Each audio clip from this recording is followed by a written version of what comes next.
Hello everyone, Happy New Year's from our friends over at Manscaped. The ball has officially dropped, but that does not mean that you have to drop the ball on your balls. It's time you brought sexy back in 2022 and step your game up with Manscaped's Performance Package 4.0.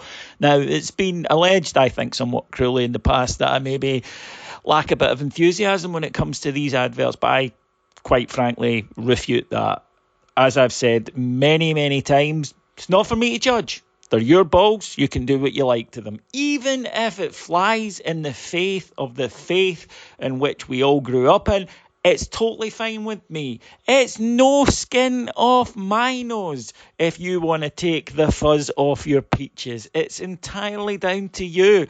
And while some of us feel that morally we conduct ourselves differently to people such as yourself walking about with your kind of, shall we say, frozen turkeys, it's totally up to you. And, it's a great New Year's resolution, I suppose, to get your undergarments completely and utterly at one with your testes. And the Performance Package 4.0 contains 6 essential tools for you to take care of your tools. Inside you'll find the Lawnmower 4.0. It's an electric trimmer designed to trim hair on loose skin, and the advanced skin safe technology reduces cuts and nicks on your delicate parts. It comes equipped with a 4000K LED spotlight that will shine a light to a cue ball really. The light will bounce right off it. So start the new year with a fresh set of footballs thanks to Manscaped, and you get 20% off with the code Rangers at manscaped.com. That's 20% off with the code Rangers at manscaped.com. So give your balls a shave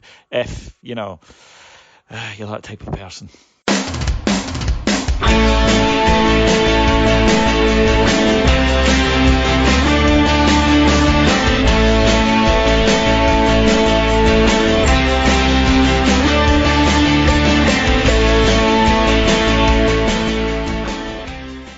Hello everyone and welcome to the first episode of Series 2 of the Evolution podcast series.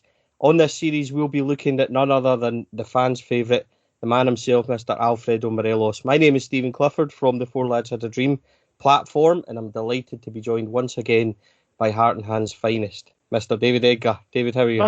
Well, thank you for that. I'd agree with that. I'm not sure the rest of them would, but I am really excited, Stevie, because look, there are players who grab your heart, and that means that they can also engender other strong emotions, maybe not as positive, because we always, you fight with your family, don't you, at times, and no matter how much you love your partner, you fight with them at times, and that's the thing about Alfie. He's box office, he's a story, he's a movie. It's a remarkable career already, and of course he's not even halfway through it yet, but the story of this young lad who grew up as a street kid really in a very poor area of Colombia, who goes to Finland of all places to kind of seek his fortune. He then arrives in Glasgow, and the ups and downs, there's a real cinematic quality to what Alfie has gone through at Rangers. There are massive lows. There are some disgraceful treatment of him by people out with Rangers. There are things he's done that were stupid himself. And then there is that glorious triumph, and several other moments of supreme quality. And he's somebody that's written his name into Rangers folklore and history, because he's the type of guy that, without due respect, you can get good players who come along and they give you 2 or 3 seasons, but you don't really remember them unless you're maybe looking at a specific game 20 years later or whatever. They're no guys that leap to the top of your tongue. Alfie's the opposite of that. Alfie will be a guy that we'll all chat about in 15, 20, 30 years. And it's because he's a guy who just, his personality shines out on that park. Yeah, I would agree with all that. And before we kind of start and kick off into it, it's probably worth saying, folks, that just like the Steven Gerrard series in Series 1, David and I don't script this. We don't plan it. We don't set out to have a guideline of what we're going to talk about. So sit back and relax, and hopefully We'll cover everything as we go for it. And what I would say, just to echo what David was saying there, something about Alfredo Morelos, David, that you know this, and you've seen, obviously spoken to my boys and that before. My boys are 4 and 5, and they absolutely love Alfredo Morelos. There's a star quality behind his smile, and I think it's really nice that we went through a kind of a period there where there was no real favourites, but now Alfredo for the kids is unreal. And even my boys at 4 and 5 would say to me during lockdown and last year, Dad, can we go and see Alfredo at the stadium? And that was simply just his picture on the club shop. And I've got pictures of the wee fella pointing to him and stuff, and big smiles on their faces. And you ask them who they support, and they don't say Rangers, they'll say Alfredo. And I think that's the gravitas that he has. I'm really glad you brought that up, because this was something I'd never considered, right, up until a few years ago. And the reason for that is, when I was growing up, we had heroes, right? We had Ali McCoy, you and I, for goodness sake. Yes. Then you had Laudrup, then you had Gascoigne, then you had that, magnificent team. Then you had, even in the 2000s, you had Barry.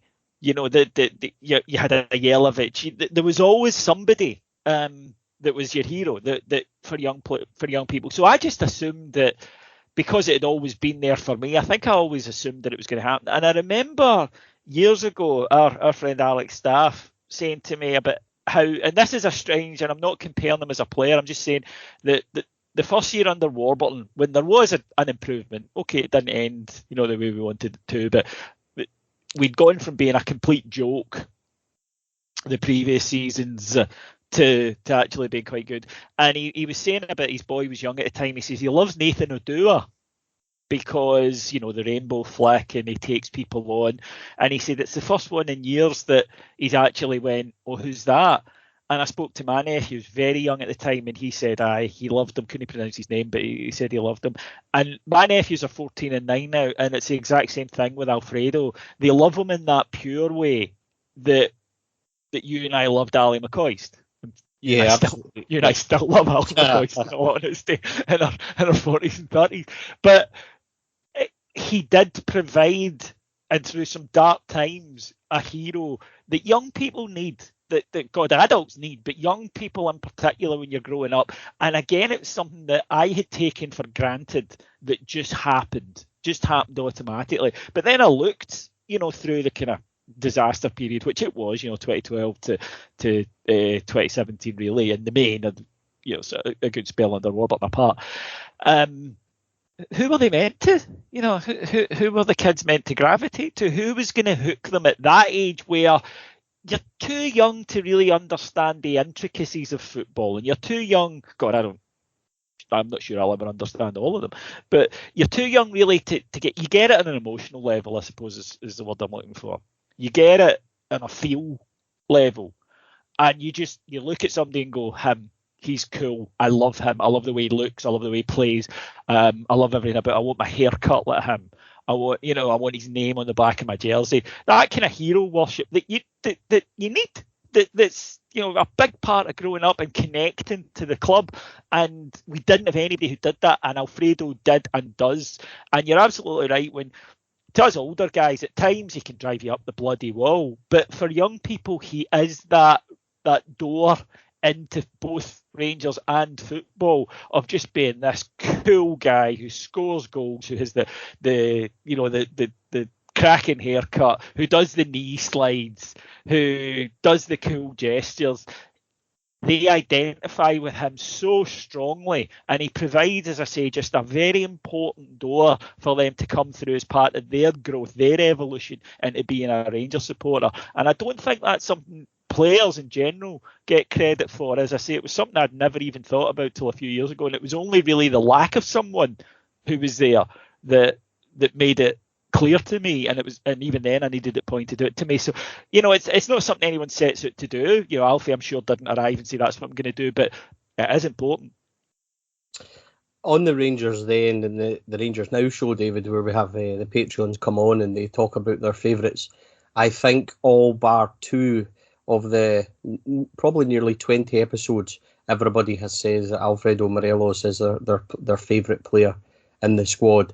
Now, Alfredo's my favourite player in the squad, But that doesn't mean he's been immune to criticism. And I think that's the thing about what you said, which resonates, because like your family and like your loved ones and that, you're probably the hardest on the ones you love the most. Mm-hmm. And we know how good Alfredo has been. So over the course of this series, David, we'll, as you pointed out, we'll cover some almighty highs and some very almighty lows. And I wonder, and it's already been joked about, how many times we will say to each other during this podcast platform, that was the time where I was ready to get him in the car and drive him myself. So there's a lot to look forward to. Certainly when we cover this, I think. Yeah, that has happened to me on at least 3 occasions that jump to mind where I went, nah, I'm done with him now. Absolutely done with him now. And I wouldn't, do the spoilers, but I'm sure that that's the case for most of the people listening to this. And there have been other times where I was prepared to go to his house and get him in a bag and hide him till the end of a transfer window, because that's what he does. I think that there's a difference between a player that you admire, especially as you get older, because obviously the kind of hero worship thing goes a little bit. There are players you admire, and in that current Rangers team, for me, Kent, Aribo, Tav are players that I admire. And there are players that you just... love is probably the right word for it, because a comparison I would make, and again, I'm not comparing them as players, I'm comparing in the sort of feelings they engendered. Nacho Novo was like that. There were better players at Ibrox than Nacho Novo, but there was just something about him, wasn't there? That there was just the way he played and the way he was, one of us and what he did for us. And I think that in Alfredo's case, he's got that. He's a far better player, and that's no disrespect to the wee man who has and that's favourites. But he does have that sense of just, as you say, you get an emotional attachment to him in a way that maybe you don't get even with guys that you think are super footballers. Interesting that you say Nacho Novo, and I'm going to come to that comparison in a wee minute, David, because as we talk about Alfredo arriving, as we should, Alfredo in season 2016-17 hit 20 goals and 25 for HJK Helsinki. Rangers would appoint Pedro Caixinha, and Jonathan Johansson would come in as his assistant. Now, it's been said, I think, a few times of who's involved in earmarking Alfredo, but either way, Rangers would pay around about £1 million for Alfredo to come to Scotland. That deal would include a friendly match against HJK, which we would play a couple of Januaries later, which we'll cover on the podcast as well. There is a small sell-on clause, I believe, around about 10%, which we will have to factor in when we do sell him for 100 million this summer. Mm-hmm. But he would arrive fairly unknown, David, in terms of where we are. And this is what's interesting when you say about Nacho Novo. I first saw Nacho Novo in the Newcastle Cup tournament that they had, and we got a spanking off of Newcastle that day, 4-2, in which the overriding memory of being 3-0 down after half an hour, and Olivier Bernard scored a 40-yarder against you. Still haunts me to this day. However, everybody was going on about Dado Perso and how good he was, and I remember being really excited by Nacho Novo, quick movement, fast, something that we didn't have, that kind of poacher style. Now, the first time I seen Alfredo, I thought the exact same. And the early kind of... he wasn't first choice when he first came. No, he was not. Eduardo Herrera was. Right. But he muscled his way in, and his first goal, David, obviously would come. Before we get to that, what was your immediate impressions of Alfredo arriving, the money that we'd paid? Obviously, he wasn't fairly well known, so I don't expect you to say, I've watched him 100 times, etc. But he was, in a sense, without us probably even knowing exactly what we needed. Yeah, look, I won't lie to you. I'd never heard of him, because cards on the table, folks, my knowledge of Finnish football is not big. But I think that there's something glamorous and intriguing about South American players to people in Britain. There's something exotic about them, because in Scotland in particular, we don't get a lot of them, really, do we? Because it's not a destination point for South Americans. The players, they tend to go, understandably, to Spain or Portugal, better climates, a well-worn path, language similarities, etc. So it's not really the dud. So I think there's an excitement level whenever you hear, and because of our, admiration for South American football, because it does seem so glamorous and sexy and strange, and in a world where, we all know pretty much everything about what's going on in most leagues. It's easy to find. God, you can sit now and watch Spanish football as easily as you can watch Scottish football. Probably more so, really. You could probably catch more games. So therefore, that air of mystery that was there when we were younger, because you only really saw these guys at World Cups. I think that is a bit of a kind of hangover from that. So there's something always intriguing about it. Now, £1 million was a fair old chunk for us then. It really was. And you're right, he wasn't being brought in as the number one guy. That was Herrera, who we'd paid more for and seemed to have the better pedigree. So it was quite an exotic and interesting signing. And I think, again, the path that he'd taken seemed so unusual for a young kid who'd been playing in Colombia. And then he gets this move to, of all places, Finland. That's wild. That can't have happened all that often. And he banged them in. So clearly he can finish. It's never a guarantee, standard of football, all of that. But clearly he was hungry. Clearly he could finish. Clearly he wasn't averse to somewhere that's, not a tropical climate. So all of that came in. So there was an excitement about him. He had a cool name. And I know that sounds really, but he did. Alfredo Morelos. Oh, that sounds exciting. And then, like you, when I first saw him, the initial thing I thought about him was he was a guy who played, who thrived on chaos. And I like a striker who's like that. Wonderful. See if you can get, a Mo Salah who's just silk. Who's just liquid football, graceful movement, pace, can do everything, just so elegantly. That's wonderful. But I like a footballer who, I think probably the best example in the last 20 years is maybe Luis Suarez. Somebody who rather than get a ball and he'll dribble round somebody, he'll knock the ball into them and he'll say, I'm going to cause a bit of confusion here because I can react quicker than you can. When that confusion starts, I can burrow through you. I can find a way. I can drive past you rather than maybe, glide past you. And immediately I thought that about Alfie, that he had that sense of that directness that I like in a striker, which is I'm going to get the ball and I'm going to go at this defender and I'm going to go through. If there's not a gap, I'm going to create a gap. I'm going to bully them. I'm going to push them out the road. That was the plus points. I liked his work rate and his movement. I didn't think necessarily that he was a natural finisher. And by that, again, a comparison maybe uses somebody like Chris Boyd, who could just automatically select the best finish for the situation. And I think that that's a fair thing to say about Alfie to this day, that he's still maybe not always the cleanest striker of a ball.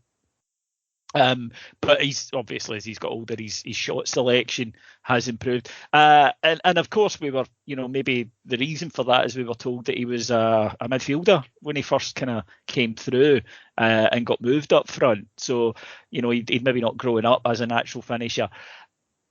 Also, though, this is something that I remember when, Dominic Calvert-Lewin, the Everton player, right? Of course, yeah. When he was coming through at Everton, he was like an England under 20 and a successful one. But when he was starting to get games for Everton, he didn't score a lot. And I remember watching, I think it might have been, one of the English pundits, and he said, "Oh, that'll come though."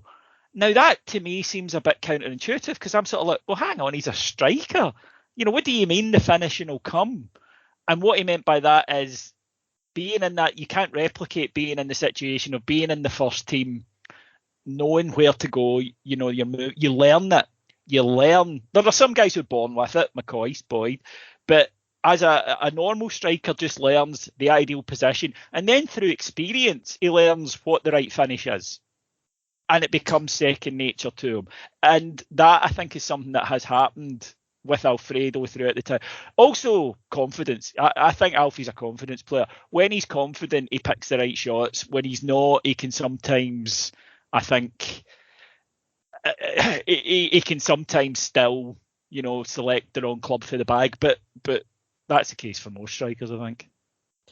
I think a good comparison when you talk about Chris Boyd, I think Alfredo Morelos in that kind of era is more Kenny Miller in terms of where his finishing is, and I would completely agree with you. Capable of fantastic finishes, capable of scooping it over from 2 yards out. And I think that's really where we still are with Alfredo. And like you said, on confidence, when he's in a hot streak, he is unstoppable. I think we've seen a wee bit of that just before we stopped for the break, and we have seen, Alfredo, as we'll cover as well, is very burst. He plays in bursts in terms of he'll have a great 3 months, he'll have a great 6 months, etc. So all that's to cover, really. But I think we've set the kind of groundwork in terms of the beginning of this show and the platform. So delving a wee bit more into his first season, David, we all know how it went under Pedro Caixinha and then Murty when he came in. So without kind of needing to go over that season, which was, as we all know, a bit of a train wreck, we can concentrate more on him. The first goal and the first glimpse we've seen of him would be at home to Hibernian in a 3-2 defeat. And really, the big take of that day wasn't Alfredo, it was more of the refereeing, but it's a perfect place to start. First of all, Alfie would score a really good header after only a couple of minutes. There was a free kick to the back post and he bullets it in. First time we seen the trademark knee slide, first time we heard the Buffalo Soldier song from the Union Bears section, and it was all pretty good. However, that game would go on to be spoiled by what is still, to me, one of the most confusing referee performances I've seen from John Beaton. Ryan Jack was on the end of a really poor red card, which later got overturned. First time I've ever seen anyone get strangled and get sent off for it. Alfredo would be involved in a long ball chase with Darren McGregor. These are very famous pictures now where you'll see Alfredo trying to get the ball and he's basically strangled, and he also gets cautioned for it, and it goes the other way. That was one of many really confusing and ridiculous situations, but an early sign, David, unfortunately, of what would become a pattern when it came to Alfredo and referees. Absolutely. Look, I think John Beaton's a shocking referee, and I think we now have more than enough evidence to suggest that that's the case, and not just in matches involving Rangers. I think particularly, and I have some sympathy with him because of the pressure he was put under about Rangers matches. I think it is a thing for him now. But one of the criticisms that I've always had about his refereeing, and it goes back to this day, is that he guesses. He doesn't give what he sees, he guesses. And that's why you get these extraordinary decisions. Sometimes referees get things wrong or they don't see something. And as frustrating as that is, that to me is understandable. What I think is a sign of a bad referee is somebody who invents things. When there's no possible reason to have given. You can miss something. I don't think you can create something. And the McGregor incident with Alfie is a key one. I think initially what that game did, and it wasn't just this game, there were a few of them. What that game did was feed a narrative that the press in Scotland were already going to go with, which was hothead South American striker. Now, I mentioned earlier there's an exotic nature about the strikers. I mentioned Luis Suarez, for example, as a South American player. There is this cliche in Britain about a type of South American player, the hothead, the person who will, do the gamesmanship, the person who will, Diego Costa's another one. And look, some players are like that, but the idea that every South American player who ever lived is that way is bollocks. Of course it is. You can't have a continent full of people with the exact same characteristic. That's nonsense. But they were already, I think, keen to go with the hothead young South American player. And then when Alfie would react to decisions, then it would just be used as more evidence of, see, we told you, that's what this guy's like. And it did become a thing, and it still is. It still is. It's better now than it was, and I think he has had to change his game. Interesting, we spoke about Chris Boyd there. Chris Boyd has said that by the end up, when he retired, he was kind of glad in a way because he couldn't move on a field without the referee giving him a free kick against them.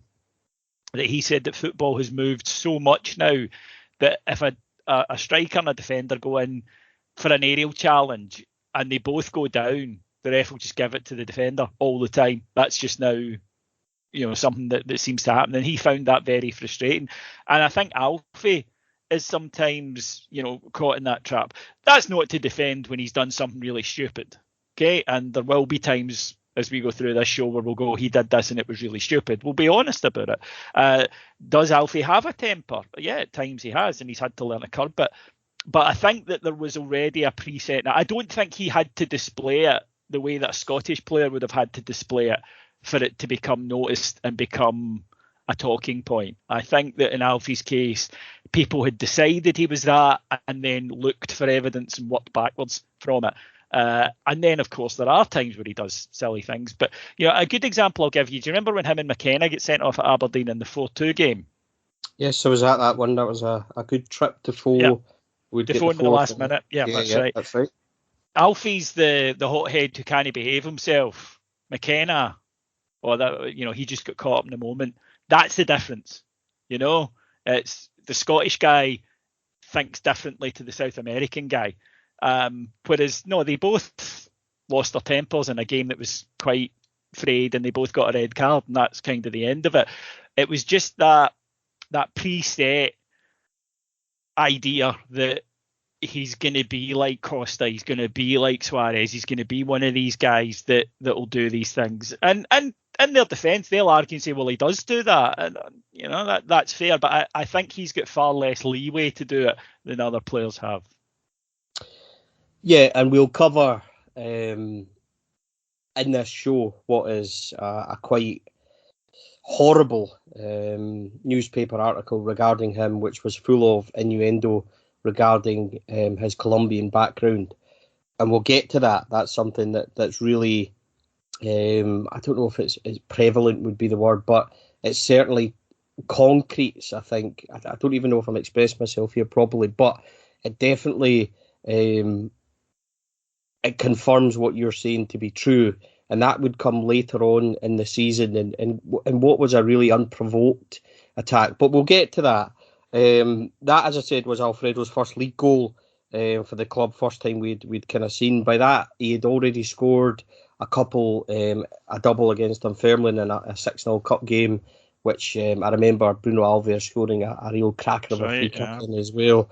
Rangers results obviously were up and down. We get beat by Hibs, draw with Hearts, etc. But then we went up to Ross County, and this I think is pivotal as well because Alfie would score a really good header again, showing that for somebody that was quick and fast that he was going to get a few goals in the air. But his second one is one we'll remember, and this was one that really caught my eye. Even at this early age, I was starting to think, right, this guy, I like this guy. This guy's I like him. And David, without sounding bad, I am quite notoriously hard to impress in terms of new players and things like that. Sometimes to my cost, if I've made up my mind. Now, that to be true even just by the last couple of years. But immediately I was starting to think, Alfredo, right, I like this. I like everything about him. I like that. Now, for those of you, I'm sure everybody will remember, he goes in to shut down Scott Fox, the Ross County goalkeeper.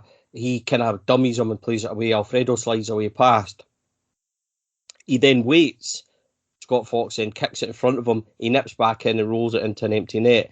Now, there was something very clever about that. There was something very ingenious. But, David, I think that was a moment where everybody stood up or sat up and said, we might have something here. This boy's got something about him. And I know it was just a tap in that, but it was clever.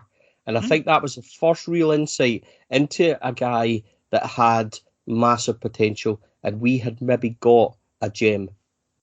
Yeah, I think that's fair. It's a tap in that he creates. Yes, Scott Fox makes an arse of it. There's no doubt about it. I'm sure he doesn't like seeing the clip, but it's because Alfie's live and aware and in there. I think he creates the error, and he then takes advantage of it.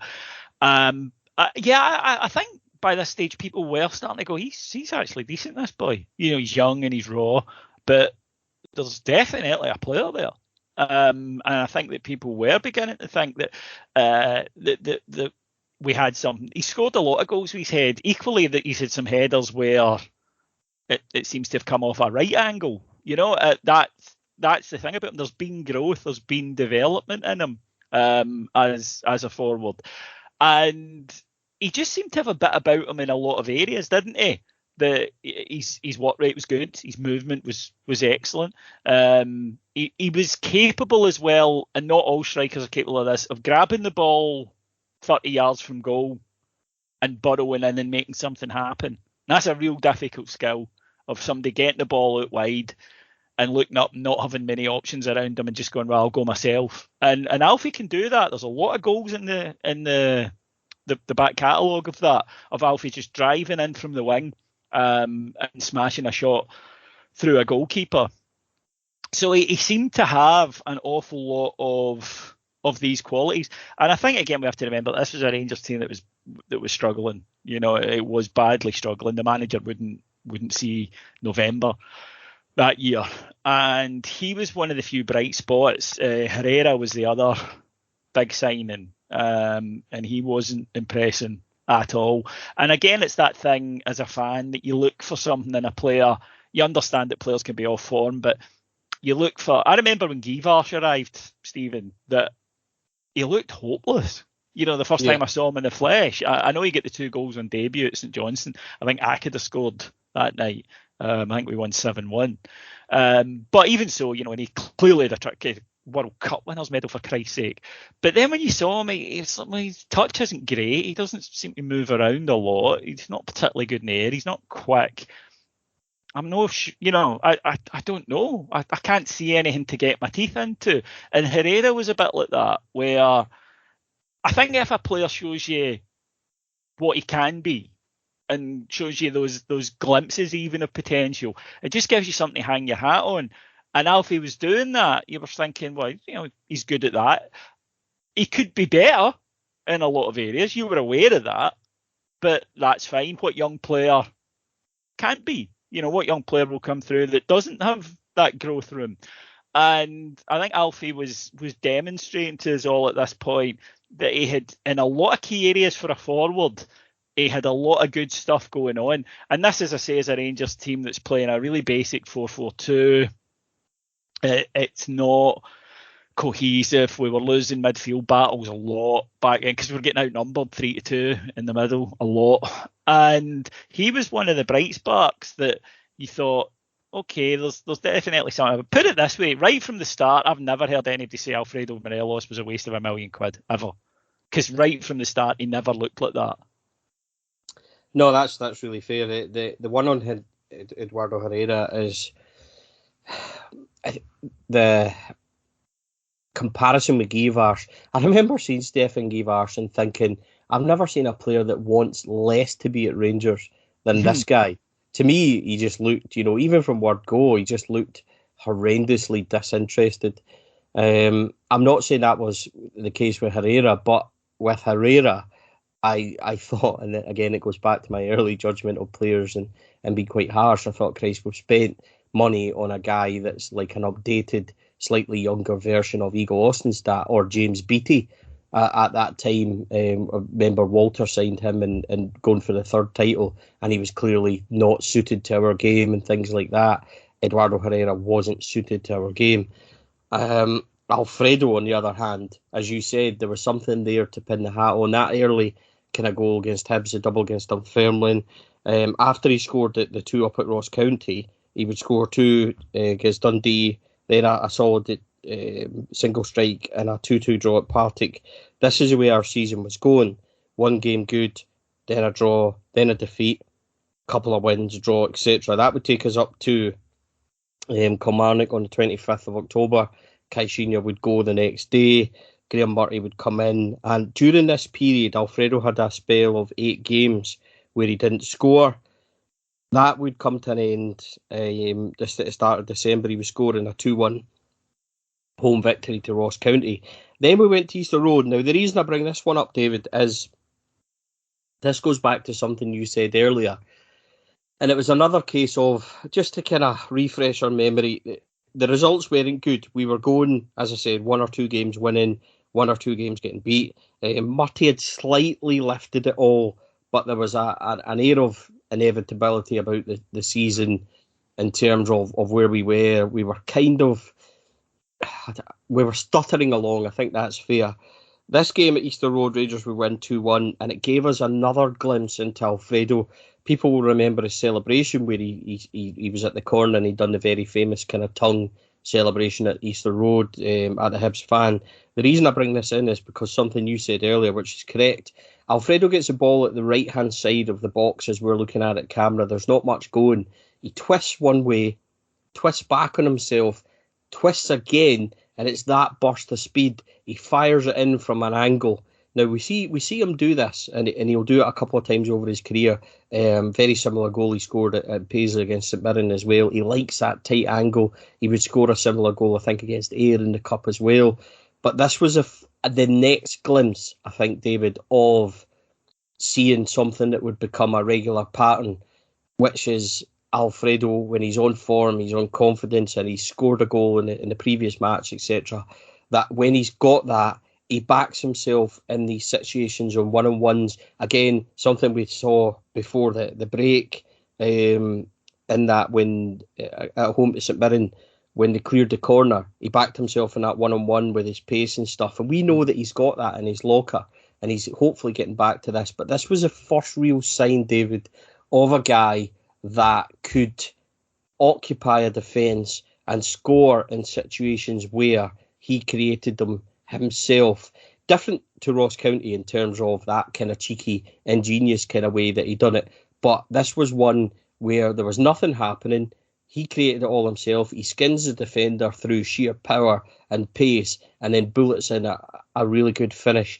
That was another one of his early highlights. And looking back at his kind of early Rangers career, that another moment where you would sit up and think, right, we know he's raw, we know he's got things to his game, but that's another moment where we can look at this boy and think he is one to kind of pin our hopes on.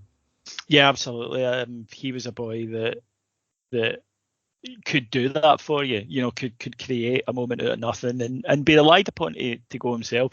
Alfie, and this is maybe something that has adversely affected him at time. He's not always a guy who's reliant on service. All strikers are to a degree, but Alfie will go, well, I'll just go and get the ball myself then. Now, that's a double-edged sword. One, it's a bad failing of the rest of the side, but two, it can then tempt managers, as it would eventually tempt Gerrard, to tell him to drop back and tell him to come back and be, at times, a little too deep. Harry Kane, occasionally, I think you can always tell when Spurs are suffering or playing badly, because Harry Kane ends up playing in midfield, you know, just for a touch of the ball. But it's also because you'd never see an out-and-out striker do that, because Rooney used to do it as well, remember? He would, if United weren't getting him the ball, he'd just go and get it himself. And Alfie can do that because he especially when he's confident, he trusts himself to go and make something happen and go and create something out of nothing. You know, it is going to be a theme of this. I think that he can be such a streaky goal scorer, not necessarily a streaky player. He can still play well and he can still contribute. He's that type of striker that I like, that he can still be a factor in a match even if he didn't score. Whereas with some strikers, as we know, if they don't score, you know, you pretty much don't see them. Alfie's not like that, but if he's not confident, then he doesn't quite have that, or he snatches at his shot, or he picks the wrong option.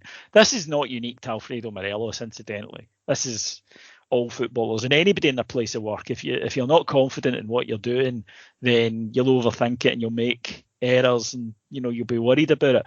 But when he is confident and when he's at the top of his game and when he's fit and flying, then there are times he's unplayable, and he will do things that there is nothing a defender can do to stop him, other than just hauling him down.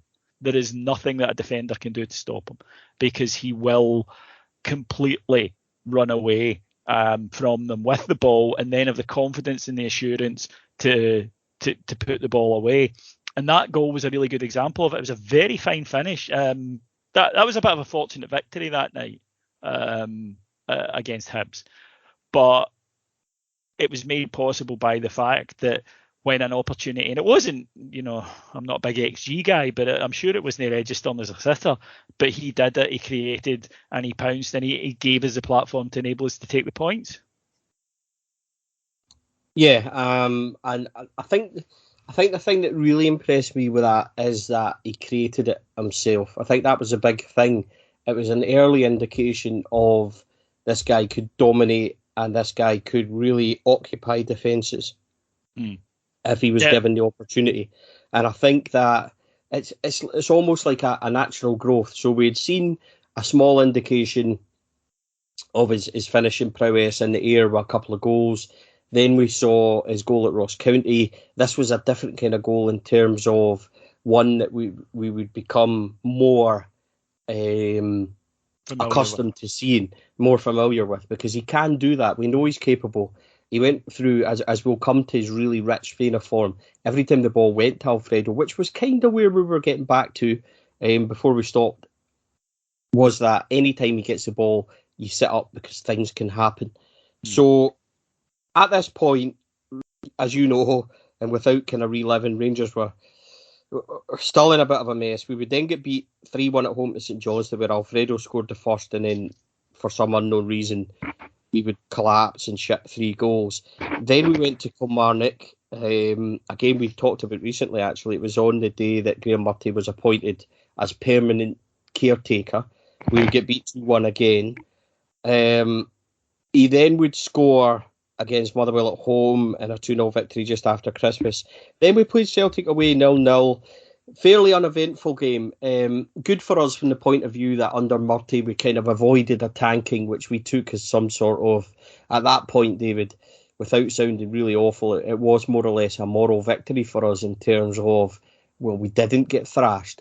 Alfredo in that game, largely again uneventful. He doesn't, and it's probably worth pointing out, Alfredo goes at this point probably about 3 months without getting cautioned.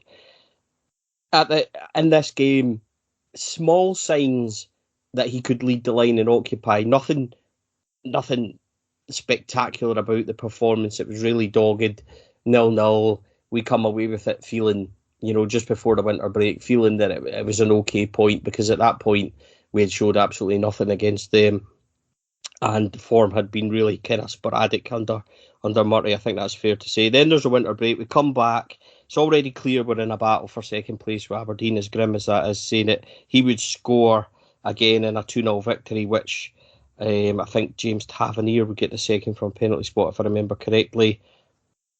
Then he goes, I think, a month without scoring, grabs performances here and there. Our results slightly better in terms of picking up wins that we should be picking up, but then in the middle of that run, getting beat at home to Hibernian 2-1, which I think, if you remember rightly, was a game where Sean Goss scored a really good free kick, and then 30 seconds later we gave away a penalty, which kind of summed up the kind of way our season was going. Alfredo would play and kind of play in all these games quite frequently. He would next pick up a goal away at Hamilton in a 5-3 game, which I think, David, summed us up perfectly of where we were in that season. No disrespect to Hamilton, we shouldn't be conceded 3 against them. But that game was wild, game was the wasn't worst it? defending I've ever seen from both sides. Yeah, it was a Russell Martin masterclass. Yeah, Alfredo would score and assist too, so another kind of good performance. Yeah. And I don't. What I'm trying to get at is that without covering this season sporadically, the picture I'm trying to paint is that even though we were grim, David, we were very poor at that point, really struggling, and not playing well, sporadic results. What I'm trying to get at is that even during in a really team that was struggling managerial, had nothing going for it, without, I don't want to sound pessimistic, but it's true, it was utterly grim, that he was, even though it wasn't every week, he was showing us signs of a player that we had something to work with and something to develop, which we're about to come to a really pivotal moment for Alfredo and for Rangers, which we didn't know at the time. But even at that point in games like Hamilton, Alfredo was showing us enough to show that in the future we had a player that we could have as our number 9 and we could structure around. He was actually this was the first of the get rid of him periods, though, because you remember that Old Firm game, he missed two sitters, really, 2 headers. Good saves, but he should have scored them.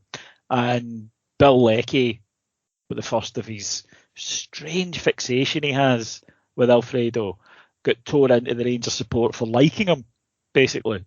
Said, the guy's rubbish, and yet they sing his name. It's an odd thing to pick footballers, to pick football fans apart for, isn't it? The fact that they support their team and support a player. And then, of course, came the bid from China for him that January. And I think it's fair to say that his head was turned a bit. This was at the tail end of China offering stupid money, both to clubs and to players. And I think something we don't take into account about Alfredo, and something we don't take into account, is that you need to remember where he grew up. Poverty where Alfredo grew up is not like poverty over here. I mean, it's a low standard of living, and someone comes along and offers you money that you can set not only yourself up, but your family and generations of your family up forever. It's all right us saying, oh, but you're at Rangers and you want to win things.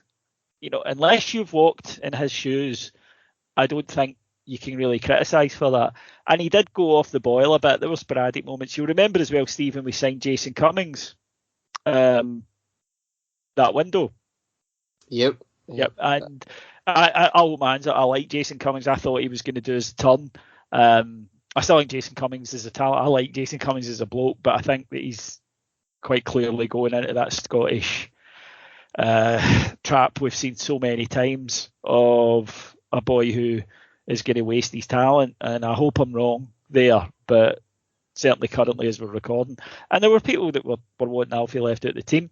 One of the things that I think is a theme is that Alfie's not great with a striking partner. Seeing a formation where you've got 2 up front, he's better in that sole striker supported by either wide men or 2 number 10s. That's his best position. And I don't even think he likes the number 10s too close to him. For me, it's not a surprise that his best form of this season has come when Gerrard has we've abandoned the Gerrard 2 number 10 system and gone with 2 out and out wide men who are told to get out there and chalking the boots, as the cliche goes. I think he likes that you occupy the defence role. You take care of the centre backs role. And there was a lot of people saying, oh, his head's gone, he doesn't want to be here anymore. And again, the chaotic slide that happens under Murty in this period, the whole thing was falling apart. We had famously the Kenny Miller and Lee Wallace incidents. We had guys that were quite clearly speaking to the press about how unhappy they were. We had just a very clearly unhappy dressing room, and Alfredo became a bit of a lightning rod for that. And he missed, of course, a good chance in the 3-2 defeat to Celtic, so the Old Firm thing became a thing for him. Then can he score in an Old Firm game? And that would linger for a long time. And it was just a bad period. I don't think anybody doubted he was a good player, but it wasn't uncommon to hear people say he should be dropped and Cummings should play. And the first really I remember of people saying get rid of him did come after that bid from China that Rangers turned down. The legitimacy of it, there was a bid. Whether or not that particular club could have actually paid the money that they said they would was the major doubt. That was the issue. But it was all in all just it was just a bad period for us as fans, players, and Rangers FC in general. Yeah, it was. China is a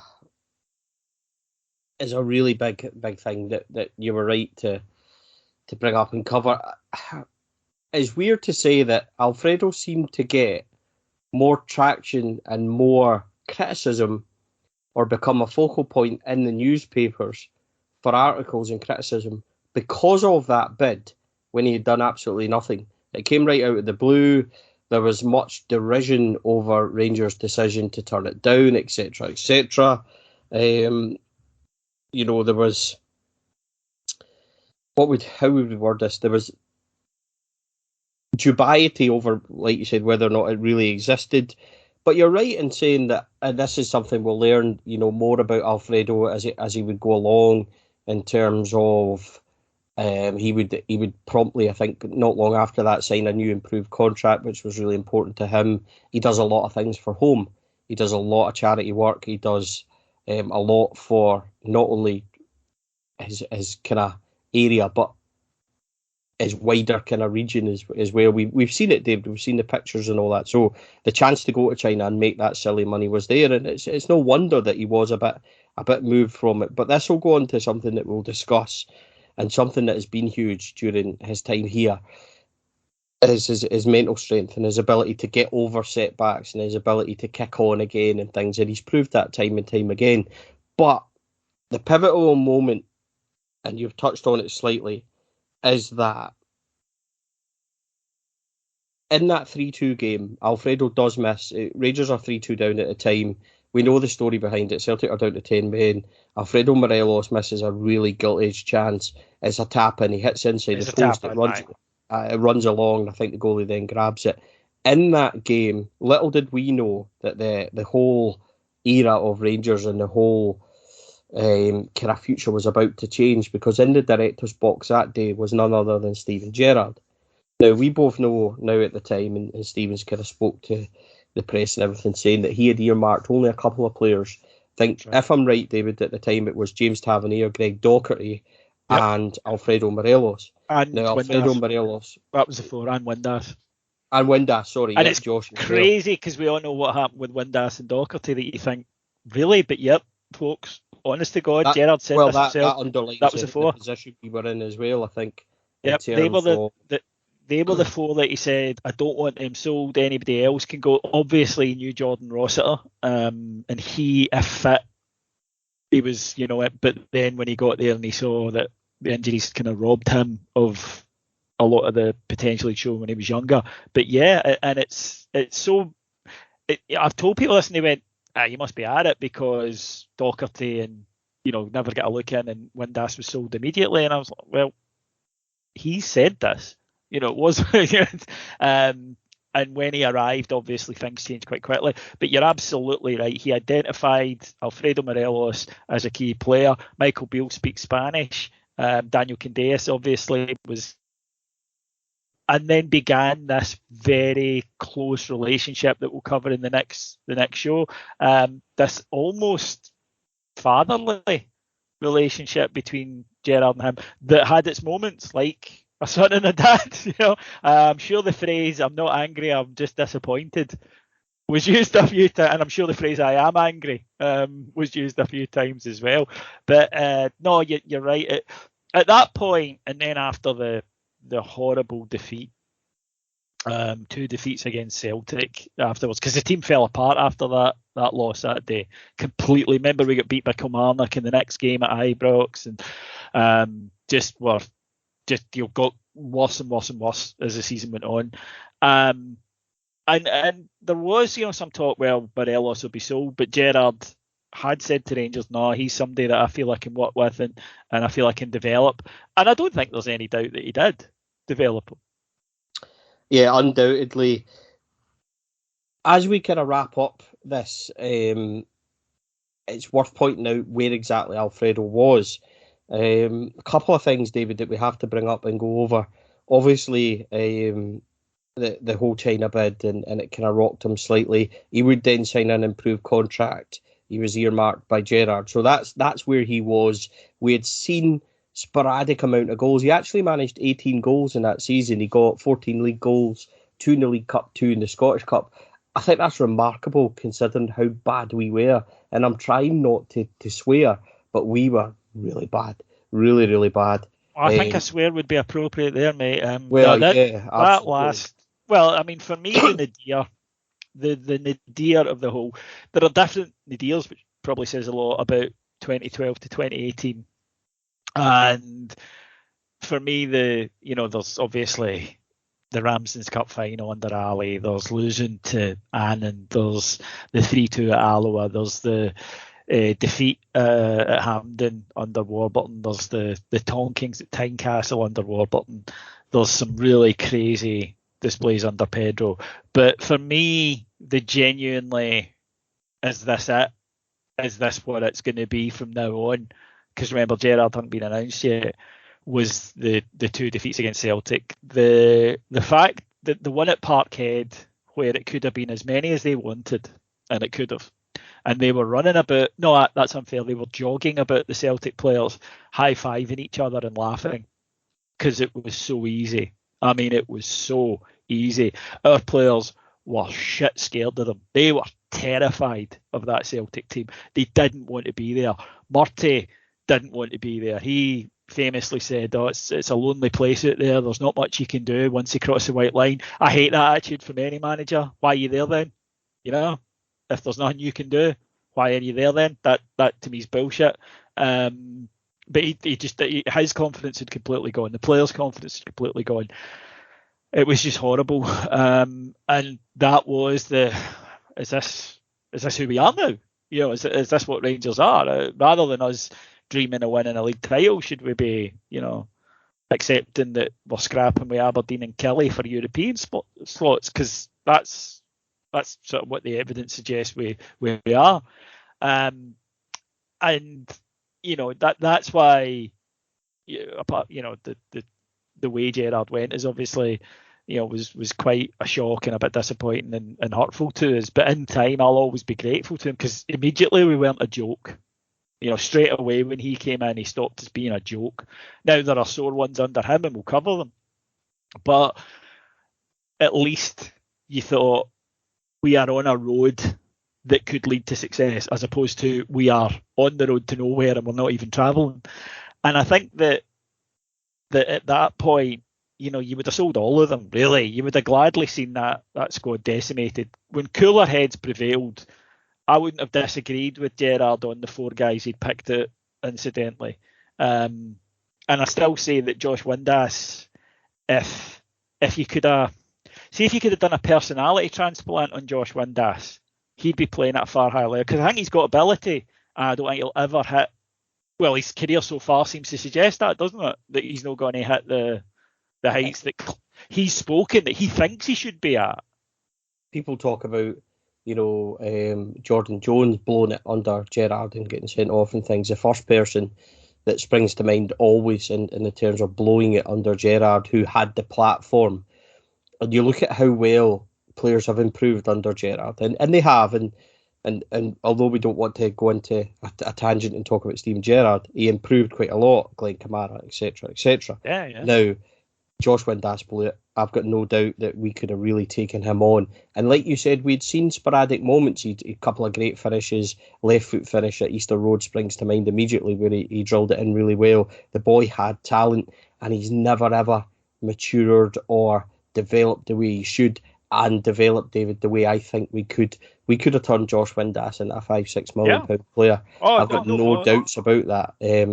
He would have been leaving us to go to a higher level as well if he'd stuck in under there. And the thing is, whenever I've said this about him and an attitude, people go, "Oh, was he disruptive?" No, he wasn't. And I really want to make that clear. Was he a bad influence in the dressing room? Nope. Was he a bad trainer? No, he was the opposite. He was a terrific trainer. It's just that Josh Windass has, for some reason, this hugely inflated idea of how good he is. Which might be true, but it's never been proven. And that's what, I mean, he was stunned. See, when Rangers let him go, he was stunned by the clubs that were in for him. He couldn't believe it, because it was Wigan, Rotherham and Ipswich. And he genuinely expected a Premiership club to come in for him. He couldn't believe it, that those were the clubs that were in for him. And he couldn't believe that Rangers would let him go for £2.5 million. Well, look at who's bidding for you and look at how much they're bidding. That's how much you're worth. That's literally, you can say I'm worth double that, but nobody believes it apart from you and your dad.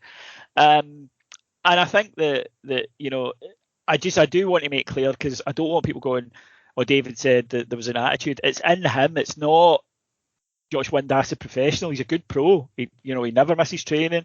He works hard in training. He doesn't cause a manager problem. He doesn't do back chat. It's just he won't push himself. As a human, he just won't push himself to go that extra bit, or to get where he could be in the way that all players need to.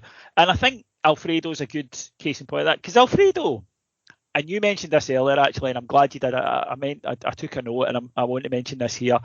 See the problems, in inverted commas, with Alfredo. They're all on the park, right? Alfredo has not caused us bother off the park.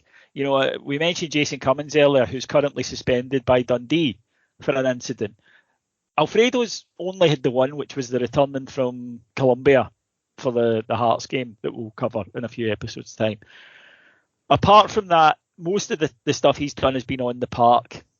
But again, trains well, does what he's told, listens when his head's right, and he's become a better player for it, and he's achieved success.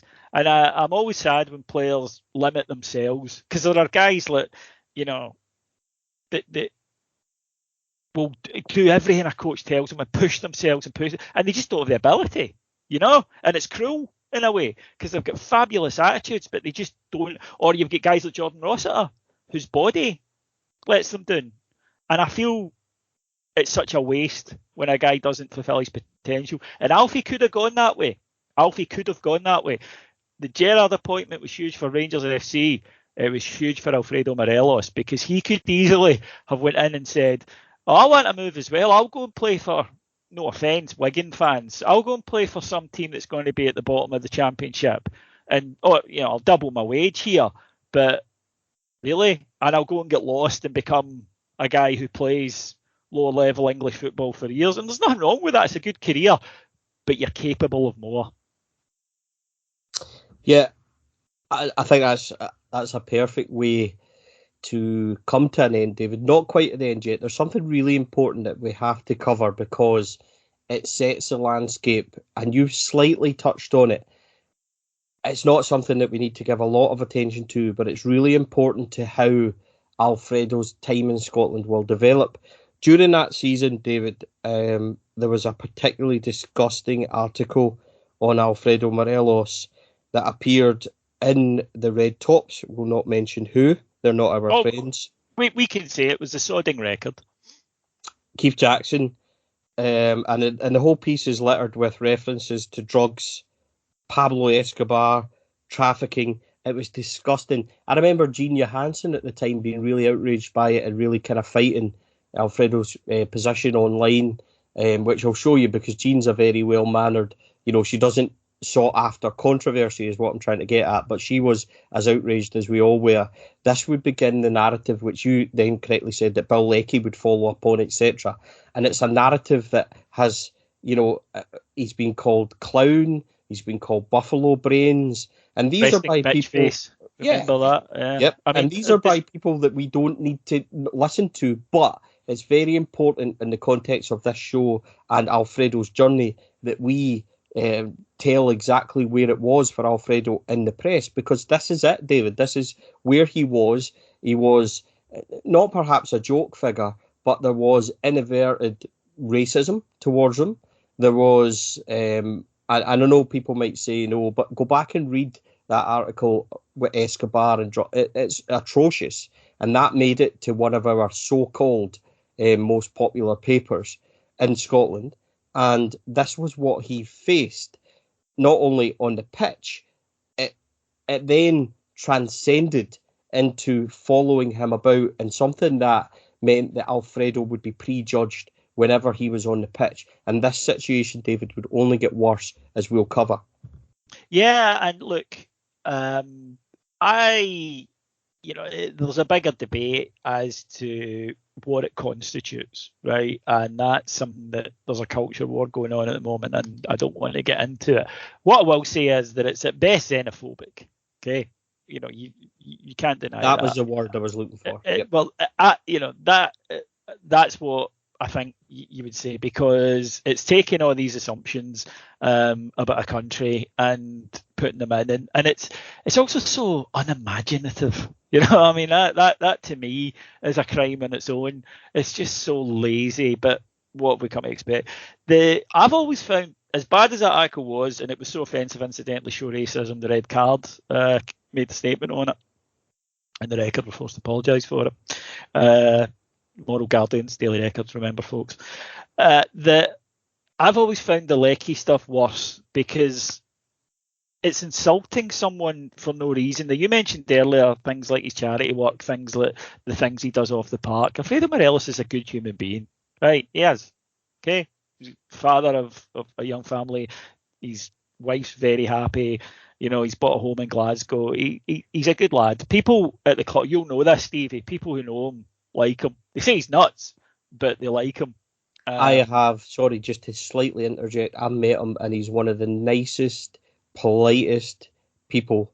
Obviously, he doesn't speak English, but he will stand and listen to you chattering on uncontrollably about how much you love him, get a wee photo, smile the whole time, and away he goes. But he radiates somebody not of, and we've all met them, David, where you met a player and they're maybe not interested. He's the exact opposite. So I concur what you're saying completely. Yeah. Alfredo is a really nice, honest, decent lad. I think. A genuinely good human being, right? And to be calling him things like a waster, buffalo brains, with his resting bitch face, a clown. These are personal and direct insults from newspapers that have launched campaigns about respecting players and officials. And there they are.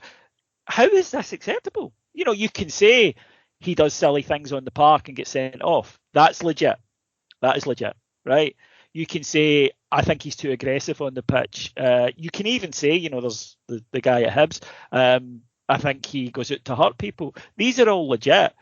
But when you expect, but I don't object, incidentally, to when we're playing away from home, that the opposition crowd will be calling him a wanker. Because that happens. We do it. You know, that's football. We get that. But I think that we do have a right to expect that an immigrant to the country to be the target of that abuse in national newspapers, there is a line, and I think that it crossed it. And I think that you know, particularly there became a vendetta. It was easy clicks. That never underestimate that for a newspaper. It's easy clicks because on the one hand, fans of opposition clubs will read it and pass it on, and we'll read it and be upset by it and pass it on and say, here, have you seen this? So that's one of the reasons why they go that route. It's so low class. It's so poor to do that and to be that person who you know comes out and does it. Now, listen, incidentally, I will accept that sometimes I've done it to opposition players on here. So before everybody goes, David, you're a hypocrite. We are biased. We do not claim to not have an agenda. We are Rangers fans. Everyone you hear on this is a Rangers fan, and that it's through blue tinted glasses. So we're upfront about it. I think there's a difference if you portray yourself as a neutral and you say that I'm just reporting on this as a neutral. To then do this kind of thing that's unfair, I think is just below a standard that I think most of us would agree that the press should be held to. The other thing that I think is important about this is that it fed a frenzy that was going on with opposition fans, where they felt it was acceptable to have banners about his mother, as we saw at Pittodrie, to throw things at him. There's very few players gets anything Chuck Hoyd at them as much as Alfredo Morelos does. It whips up a frenzy against somebody that, let's take it back, this is not a Joey Barton who's done horrible things. This is not somebody who's said horrible things. This is all based on the fact that you don't like a football player because he's good and because he scores goals for a club you hate. Your problem with Alfredo Morelos is on you. And that, I think, is the key thing. There's that brilliant Gandhi phrase, which, obviously football far less important than the struggle for Indian independence. But first they ignore you, then they laugh at you, then they fight you, then you win. That's Alfie, because they ignored Eduardo Herrera. Never spoke about him. He was no threat. Then they laughed at him. Buffalo brains, oh, he's an idiot. South American temperament. When he crosses the white line, Gerrard, Colombia, drug deal. They laughed at him. They tried to make him a figure of fun. Then they brought out the big guns because they realised he wasn't going away and he was really good. And then he won and he answered every question they'd ever put up for him. And that is one of the reasons why we all love him. Yes, and I think, David, what we've done on episode 1, hopefully everybody agrees, is set the scene perfectly. I know it wasn't a brilliant period for Rangers, but what we had is a young, exciting striker who has shown glimpses of what would become the magic that we would see. 18 goals, 14 league goals, as we said, a couple in each cup, but real moments of genius at Ross County, Hibs, etc., like we had seen. Then we're about to embark on the arrival of Steven Gerrard and what would become a real up and down roller coaster, but ending on the highest of highs and taking us up to the point we are now. So an excellent couple of episodes to look forward to. I think now, David, it gets really interesting because this is where we see a real evolution. And there's that word for the series again, in terms of how he progresses, how he turns into a striker that would attract such massive bids. But we're about to, I think, embark on the really exciting spells of form and some good times for the club. Absolutely, I can't wait, and I hope people have enjoyed this episode. I'm sure there might be one or two bits we've missed. If so, let us know in the comments, folks, and we'll address them in the next episode. But I think that we definitely set the scene for that difficult first season that he had, and now we go into what was an extremely exciting time for the club, and I'm sure for the player. Yeah, absolutely, and that is it for episode 1. I hope everyone has enjoyed it. David will be your host for the next one as we dovetail and kind of switch. Yeah, absolutely. Okay. And then I quite enjoyed it. I thought you were doing a great job. But fair. We should equal labour. I agree. I think the good thing, David, as we said at the start, I've got no idea how long this is. Remember when we done Gerrard, we said maybe 4 episodes. It turned into 9. So strap yourselves in, folks. David, it's been a pleasure. Thanks, mate. And yeah, thanks for joining us. I hope everybody enjoys it. Come and check out what we do on Heart and Hand podcast. You can come and subscribe to Patreon for tiers as little as $1.99 a month. And you could. This is a flavour of what we do. There's deep dives into everything. I guest on Heart and Hand very brilliantly. David has allowed me to do that, so I have a few shows on there which you can come and join in. And you were the first show of 2022. There we go. That's nice. You kicked us off this year. Yeah, so come and join in, and also check out Four Lads Had a Dream platform. Lots of exciting, I think exciting blogs and things. And hopefully I try and keep you up to date with what's going on there. We work very closely with other fan media like David, and we hope to get out some good bits and pieces. So we do the blogs, David does the podcasts, and we hope that we will provide you with everything Rangers. I think that's fair to say, David. Absolutely, my friend. And as I say, I hope people enjoyed the show. I enjoyed doing it, and that's always the main thing.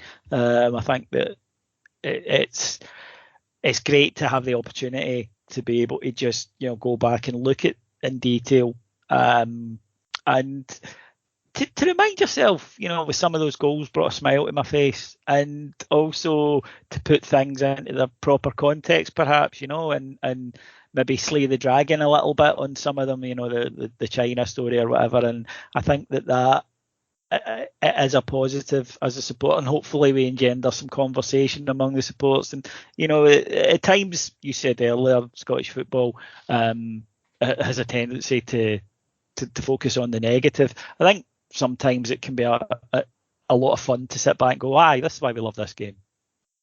Yeah, and I think that Alfredo Morelos is the one for us all that we all love in that team. Although he's not the only one, He certainly is. I think everyone's fans' favourite. And I think that during the next couple of episodes, as he progresses, as Rangers as a club and as a team progress, with the arrival of Steven Gerrard, we're about to see the real highs and the lows and the ultimate successes under Alfredo. And that has been a wrap for episode 1. So on behalf of David and I, thanks everyone for joining us, and we will speak to you again next week on episode 2.